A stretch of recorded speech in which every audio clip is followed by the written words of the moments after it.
नमस्कार, आपला आवाज मध्ये सर्वांचं स्वागत। शिंदे सरकार सध्या व्हेंटिलेटरवर आहे। सुप्रीम कोर्टाने हे व्हेंटिलेटर काढलं की सरकारचं राम नाम सत्य असं वक्तव्य संजय राऊत यांनी केलंय। यामुळे हे सरकार फेब्रुवारी महिना पाहणार नाही हे वक्तव्य मी करतोय, त्यावर अजूनही ठाम आहे असं वक्तव्य संजय राऊत यांनी केलंय। राऊत सध्या नाशिक दौऱ्यावर आहेत। तेथे पत्रकारांशी बोलताना त्यांनी शिंदे सरकारवर टीका केली आहे। संजय राऊत यांनी म्हटलंय की शिवसेनेच्या 16 आमदारांविरोधात अपात्रतेचा खटला कोर्टात सुरू आहे।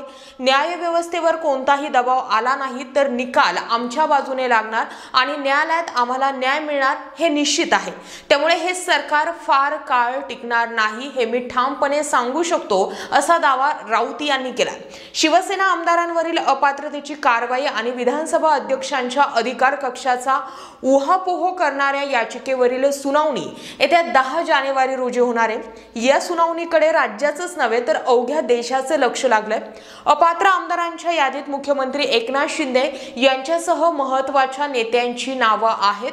त्यामुळे खरंच सरकार पडणार नाही काय या चर्चांना आता ऊत आलेला आहे।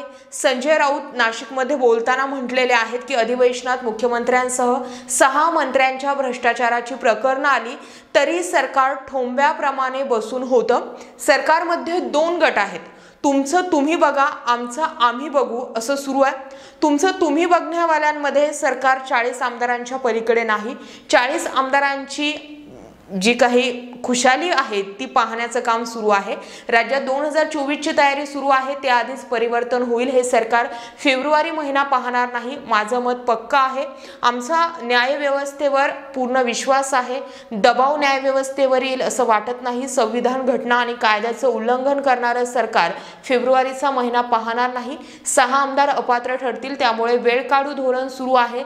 सरकार व्हेंटिलेटरवर आहे। ते काढल्यानंतर सर्वोच्च न्यायालयाने हे व्हेंटिलेटर काढल्यानंतर या सरकारचं रामनाम सत्य होईल असं राऊत यांनी म्हटलंय। ताज्या आणि महत्त्वपूर्ण बातम्यांचे अपडेट जाणून घेण्यासाठी पाहत रहा आपला आवाज।